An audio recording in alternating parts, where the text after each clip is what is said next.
The rancor is only a decoy. Beneath the throne room and trapdoor lies a buried history of monks, fortifications, and successive outlaws. A history far darker than any monster pit. The palace does not simply descend. It descends through dungeon levels, hidden tunnels, and ancient chambers that predate the hut by centuries, each stratum stranger than the last. Jabba did not build his palace. He stole it, and the structure he claimed was the last place anyone would expect a crime lord to inhabit. Before the throne, the pit, the prisoners, and the criminals, the site belonged to someone else entirely. In the Canon Junior novelization Beware the Power of the Dark Side, the road originally led to a monastery, a holy place now inverted into the unholiest fortress of an unholy planet, obsessively fortified by master armorers under Jabba's orders. Meanwhile, the Legends continuity reveals the original builders, the Bomar monks, an ancient religious order who erected the citadel for absolute solitude in the desert's remotest corner, seeking isolation and silence in a fortress designed for meditation, not war.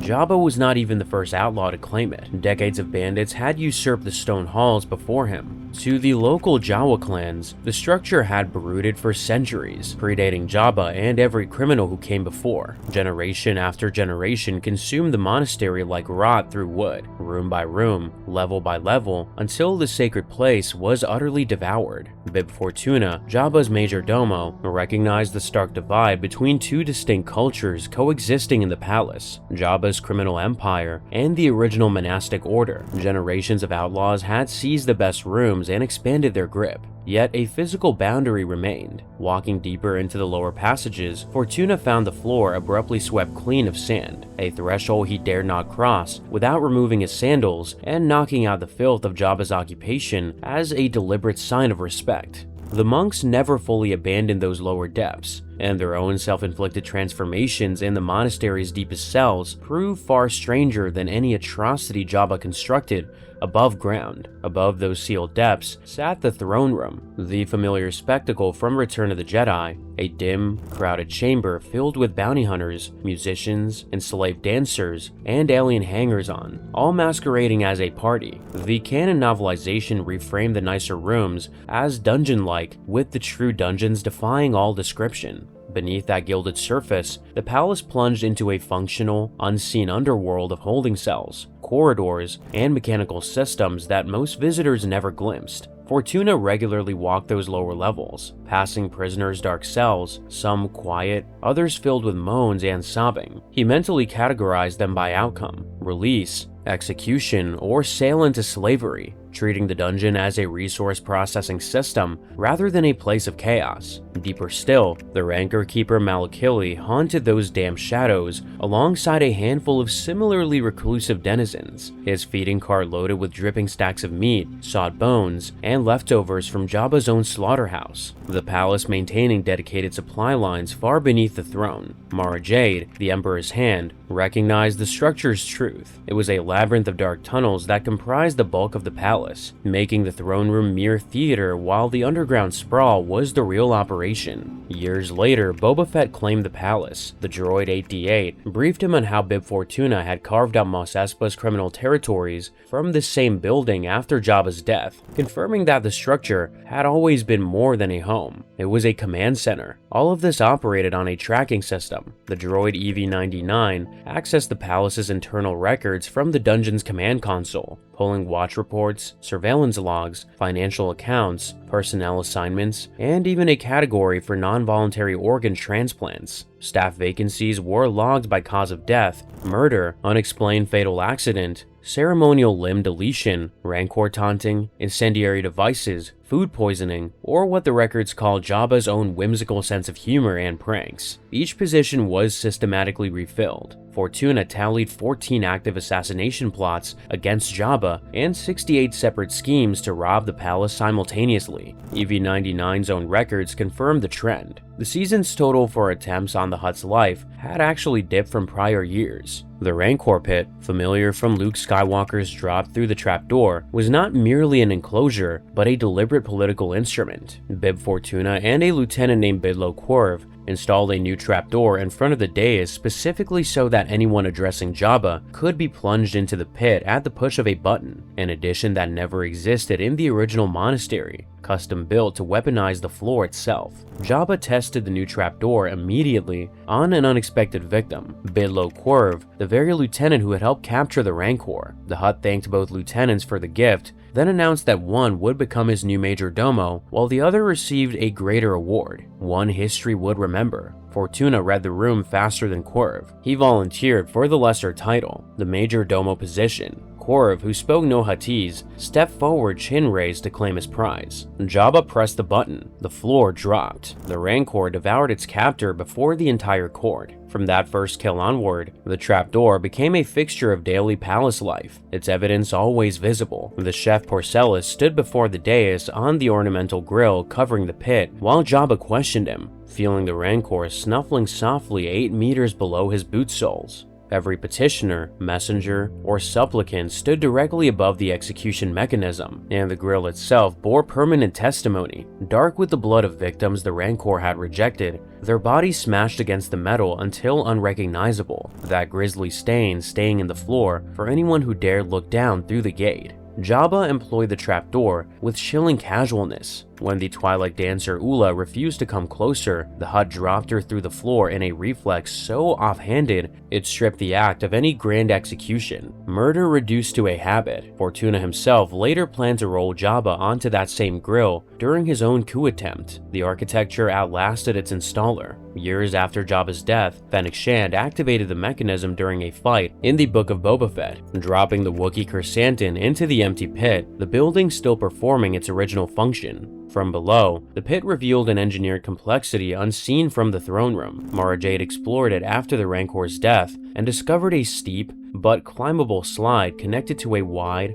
straight drop that funneled victims downward, plus side tunnels, gratings, and a small hatchway. But even that system was only the start of what lay below. Beyond the Rancor pit, the palace concealed deeper secrets. Fortuna mastered the full layout, main corridors, secret passages, hidden rooms, dungeons, and the routines of every inhabitant. A hidden cartography layered atop the visible one, with unmapped routes and unassigned chambers known only to a few. Jabba required all close associates to sleep near his throne at night, ostensibly for his own protection, but in truth so his guards can monitor every potential assassin, ensuring no one was ever off duty or out of sight. The Wifit spy Jaquil received quarters deliberately adjacent to the Rancor pit, recognizing the placement as the kind of reminder Jabba intended. The guest wing, originally the monks' individual meditation chambers, now reeked of neglect, with most rooms standing empty. Even 2 or 3 guests tended to stoke Jabba's pampered paranoia. The Rancor keeper Malakili offered to sell full palace schematics to Jabba's rival, Lady Valerian. The Bomar monks who built the citadel had kept portions of the layout secret, including hidden entrances to the lower levels. 4 levels below the dungeon,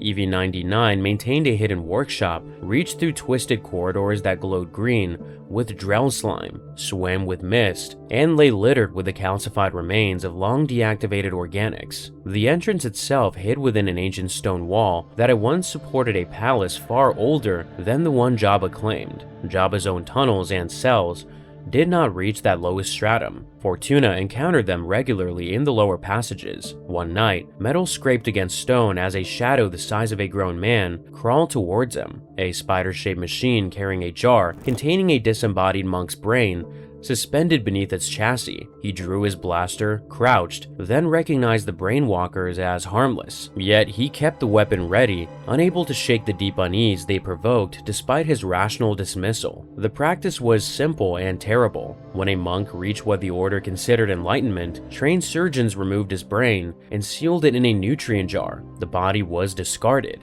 The brain lived on, suspended in solution, left to meditate without the limits of a physical form. The surgeons used specialized equipment that they wheeled through the corridors on a squeaking cart. The brainwalkers did not stay underground. They visited Jabba's throne room, speaking through speakers on the jar in foolish attempts to instruct Jabba about the nature of the universe and promote his enlightenment. It always amused Jabba and his dinner guests. This sight of disembodied brains and mechanical spiders walking among bounty hunters and gangsters to teach the galaxy's most infamous crime lord about the cosmos. These were not just a handful of hermits hiding in a basement. The monks numbered in the hundreds, still in bodies, and hundreds more in brain jars and walkers, enough to quickly overpower unsuspecting guards and take over the palace by force. Fortuna later ordered the procedure performed on someone who was not ready. He had the monks remove the brain of Nat Secura, a scarred Twi'lek he was trying to save from the Rancor pit, and place it in a jar. The surgeons performed the operation. Afterward, the brain screamed. The monks gave Fortuna a deadline. If the brain did not stabilize soon,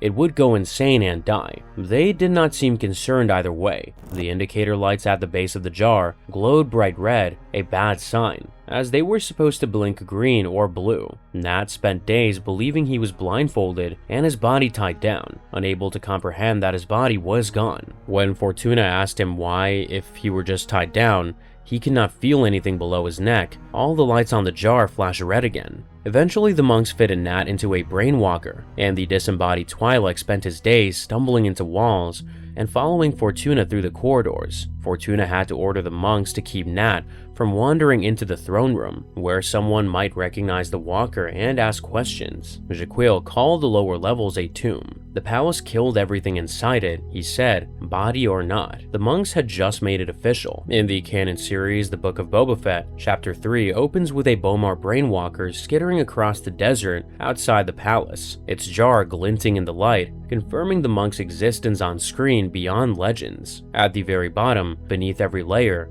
sat the brain vaults. The grand name Riyis stumbled into them by accident. Lost in the tunnels after a night of drinking, he wandered deeper and deeper into the labyrinth. The passageway wound downward, often turning, until he began to realize it was leading him not to his own chamber, nor back to Jabba's audience hall, but deeper into the labyrinth beneath the palace. The upper levels vanished. The familiar smell of Jabba's court, the distant music, the grunting of Gamorrean guards, none of it reached this far down. The air changed. Here, far from the inhabited upper regions, patches of luminescent slime dripped from the wet stone walls. The air smelled dank and faintly metallic. He stumbled through pools of water that smelled like acid, scraping his elbows on walls that no one had smoothed or repaired in centuries. He entered the chamber and stopped cold. A vast room lined with shelves and strange machines held glass domes where disembodied brains pulsated in an eerie pink light, rows and rows of them.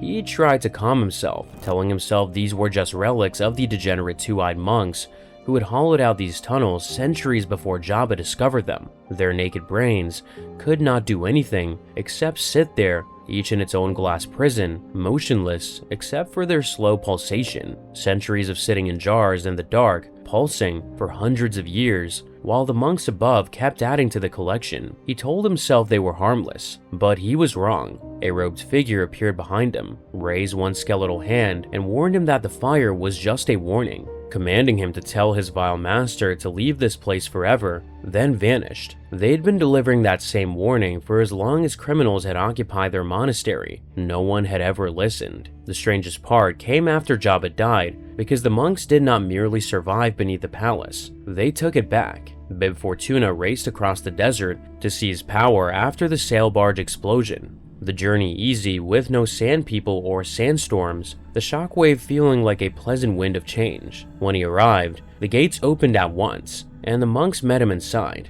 They had already taken the palace. Fortuna hurried to the throne room and entered new security codes into the terminals, changing clearances, upgrading alerts, and putting the robotic defense systems on full power. Attacks could come from anywhere, and he needed to lock the building down before rivals arrived. The main terminal went dead, then all the other terminals followed. Lights flickered and died, every secret exit was blocked, every hidden passage sealed, and every weapons cache emptied.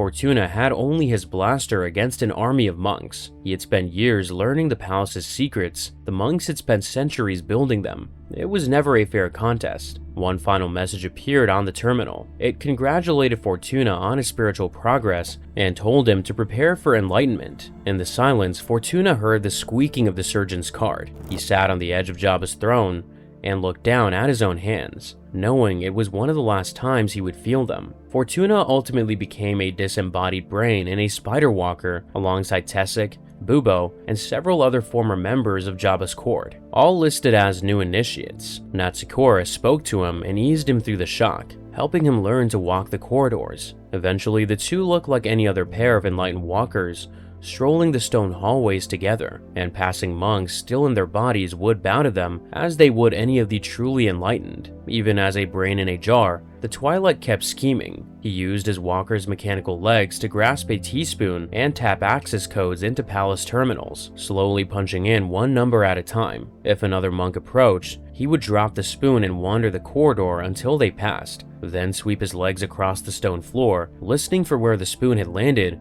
so he could pick it up and start again. The palace's most ambitious criminal was reduced to tapping a spoon on a keyboard inside a mechanical spider. Jaquil, the Whiffid, eventually returned to the palace with nowhere else to go and joined the monks voluntarily, reasoning that exchanging his body for a jar seemed his only chance at surviving Tatooine's insufferable heat. In canon, the palace continued to shape whoever entered it. Boba Fett moved in, housed a new rancor in the old pit, and tried to run Mos Espa from Jabba's throne. Even the new rancor, raised in the same pit where dozens had been devoured, was shaped by the architecture it lived in. Fennec Shand told Fett bluntly that Jabba had ruled by fear. Fett wanted to rule by respect instead. Shan was not convinced. Fear, she said, was a surer bet in difficult times. New owner, same walls, same trapdoor, same pit. Above ground, the palace had been a place of greed, crime, wealth, pleasure, slavery, and spectacle. Below ground, it contained the remains of a religion built on silence, detachment, and the complete rejection of the physical body. Two worlds that should never have existed in the same building had been stacked on top of each other for centuries. The loudest and the quietest, the hungriest and the emptiest, both trapped behind the same walls of ancient stone.